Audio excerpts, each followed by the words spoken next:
Ration تقسیم کا سلسلہ شروع تھا۔ ایک پرانے مکان پر میری نظر پڑی۔ اس کا دروازہ کھٹکھٹانا چاہا ہی تھا کہ ساتھ میں آئے محلے کے ایک فرد نے منع کر دیا۔ پوچھنے پر وہ کہنے لگا، صاحب رہنے دیں، یہ ایک فحشہ عورت کا گھر ہے، اس کو بہت جگہ سے راشن آتا رہتا ہے۔ یہ بات سن کر مجھے یقین ہو گیا کہ محلے میں کسی نے بھی اس کو راشن فراہم نہیں کیا ہوگا۔ جیسے تیسے میں نے اس سے بحث کر کے دروازے پر دستک دی۔ اندر سے دھیمی سی آواز آئی، کون؟ میں نے بتایا کہ راشن سپلائی کر رہے ہیں، آپ لینا پسند کریں گی؟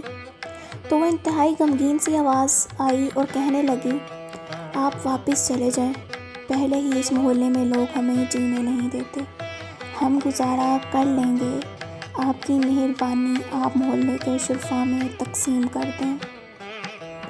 اس کے لہجے کی حیثیت کو محسوس کر کے میں نے بضد ہو کر، آپ مجھے اپنے بھائی سمجھیں اور محلے داروں کی فکر نہ کریں۔ بہت اصرار کرنے کے بعد اس عورت نے اپنی بیٹھک کا دروازہ کھولا اور ہم راشن لے کر آٹے کا تھیلا وغیرہ اس کے گھر رکھ دیا۔ وہ عورت خود پردے میں آئی اور شکریہ ادا کرنے لگی، لیکن دل مطمئن نہ تھا کیونکہ وہ با پردہ عورت لگ رہی تھی۔ محلے کا ایک فرد بھی میرے ساتھ تھا جو بار بار مجھے چلنے کے لیے کہہ رہا تھا۔ اس فرد کی باتوں کو نظر انداز کر کے میں نے جوں تو ہمت کر کے اس عورت سے پوچھا، بہن آپ نے ایسا کیوں کہا کہ آپ کے گھر میں راشن موجود ہے؟ کہنے لگی، بھائی گھر میں آلو پڑے ہیں جو پچھلے ایک ہفتے سے بنا کر کھا رہے ہیں، محلے میں سے کسی نے خبر تک نہ لی، عورتیں میرے گھر نہیں آتی۔ اب میں نے پوچھا، ایسا کیوں ہے میری بہن؟ وہ بے بس عورت آنکھوں میں آنسو لیے بولی، میرے خاوند کو وفات پائے 2 سال کا عرصہ گزر گیا ہے، اس وقت بہت حالات اچھے تھے، میرے 2 بچے ہیں، کچھ وقت ٹھیک گزرا، میرے والد میرے لیے جتنا کر سکتے تھے کرتے رہے، ان کی وفات کے بعد حالات خراب ہونا شروع ہو گئے، بچوں کا اور گھر کا نظام مشکل ہو گیا۔ ایک دن میرے خاوند کا قریبی دوست کچھ عرصہ بعد باہر سے آیا، اس نے مجھ سے بہت افسوس کیا اور مجھے کچھ پیسے دے کر چلا گیا۔ پھر وہ کچھ دن بعد آیا، اس نے مجھ سے بہت افسوس کیا اور مجھے پھر کچھ پیسے دے کر چلا گیا۔ اس کے بعد وہ کچھ دن بعد دوبارہ آیا اور مجھے گھر کا کچھ راشن دے گیا۔ دوسری دفعہ جب لوگوں نے میرے دروازے پر گاڑی کھڑی دیکھی تو طرح طرح کی باتیں شروع کر دیں۔ پھر جب وہ واپس بیرون ملک لوٹنے لگا تو جاتے ہوئے میرے گھر آیا اور کہا، بہن یہ میرا نمبر ہے، آپ کو کسی بھی چیز کی ضرورت ہو تو اپنے بھائی سے کہنا، کسی محلے دار سے مانگنے کی ضرورت نہیں۔ جب وہ باہر نکلا تو محلے کے لوگوں نے اسے پکڑ کر مارنا شروع کر دیا کہ تم نے ہمارے محلے میں گند مچایا ہوا ہے۔ یہ سن کر میں چلانا شروع کر دیا کہ تم لوگوں نے میرا حال تک نہ پوچھا، اور اگر کوئی بھائی بن کر میرا خیال کر رہا ہے تو تم اسے بھی مار رہے ہو۔ شرم سے میری جان نکلی جا رہی تھی کہ اتنی ہمدردی کا یہ صلہ ملا۔ اسے وہ بھائی ان کو سمجھاتا رہا کہ یہ میری بہن جیسی ہے، لیکن محلے کے لوگوں کو جیسے ایک تماشا ملا تھا لگانے کو۔ خیر وہ جان چھڑا کر وہاں سے چلا گیا۔ کچھ عرصے تک مجھے اگر کبھی ضرورت ہوتی تو میں کال کر دیتی شرمسار ہو کر ان کو، اور وہ مجھے بینک میں پیسے حسب ضرورت بھیج دیتے۔ پچھلے 2 ماہ سے ان کو کال نہیں کی، اور پھر یہ کرونا وائرس کا مسئلہ ہو گیا تو سنا کہ ان بھائیوں کے ملک کے حالات زیادہ خراب ہیں۔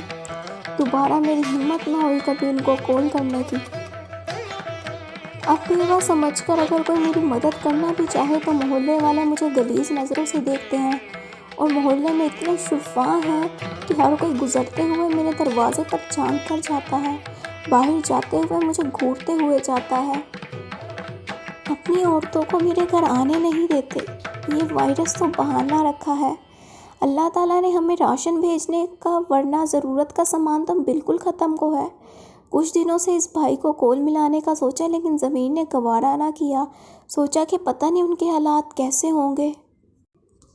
میرے بچوں کو بھی اب محسوس ہونے لگا ہے کہ محلے میں ہماری ماں کو لوگ کس نظر سے دیکھتے ہیں۔ ہمارے نبی اکرم صلی اللہ علیہ وآلہ وسلم تو دشمنوں کی بیٹیوں کے سروں پر چادر رکھتے تھے۔ یہ کہاں کے دیندار لوگ ہیں کہ اگر کوئی میرے گھر میری مدد کو آتا ہے تو اس کو اس قدر مشکوک نظروں سے دیکھتے ہیں کہ لوگوں کے ڈر کے مارے مجھے زکوٰۃ تک دینا چھوڑ دی۔ یہ باتیں کرتے کرتے اس کا دوپٹہ آنسوؤں سے بھیگ گیا، اور جو میرے ساتھ آدمی بیٹھا تھا وہ شرم سے پانی پانی ہو رہا تھا۔ مجھے پتہ ہی نہ لگا کہ میری آنکھوں سے آنسوں کی جھڑی لگی ہوئی تھی۔ ہم نے راشن کے ساتھ کچھ نقد رقم بھی اپنی طرف سے ادا کر دی۔ جو شخص میرے ساتھ تھا وہ باہر نکل کر کچھ بولنے ہی والا تھا کہ مجھ سے رہا نہ گیا، اور اس کے بولنے سے پہلے ہی میں شروع ہو گیا کہ بروز قیامت تم لوگوں کے اس راشن کو اللہ پاک کیسے قبول کرے گا، جبکہ تمہیں محلے میں رہنے والے لوگوں کی خبر نہیں جو کسی کے دروازے پہنے جاتے۔ کوئی کیسا ہے؟ یہ اللہ اور اس کے درمیان کا معاملہ ہے۔ آنکھوں دیکھا بھی بعض دفعہ سچ نہیں ہوتا۔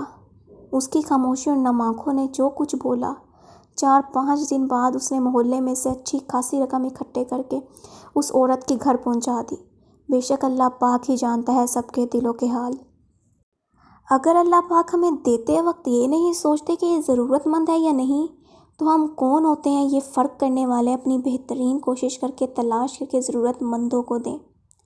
اور اگر کسی نے دھوکے سے سامان لے لیا تو وہ اللہ پاک اور اس کا معاملہ ہے۔ دعائیں کثرت سے کیا کرو، کیونکہ تمہیں نہیں معلوم کہ کئی مرتبہ تم گرنے والے تھے مگر تمہاری دعاؤں نے تمہیں تھام لیا تھا۔ ان لوگوں کا رزق، دولت اور عزت ہمیشہ کم رہتی ہے جو دوپہر کے وقت نماز ظہر عطا نہیں کرتے۔ اللہ پاک سے محبت کا دعویٰ نہ کرو، بلکہ اللہ پاک کے محبوب کی اطاعت کرو، اور اپنے محبوب صلی اللہ علیہ وآلہ وسلم کے صدقے اللہ پاک تمہیں بھی اپنا محبوب بنا لے گا۔ جزاک اللہ۔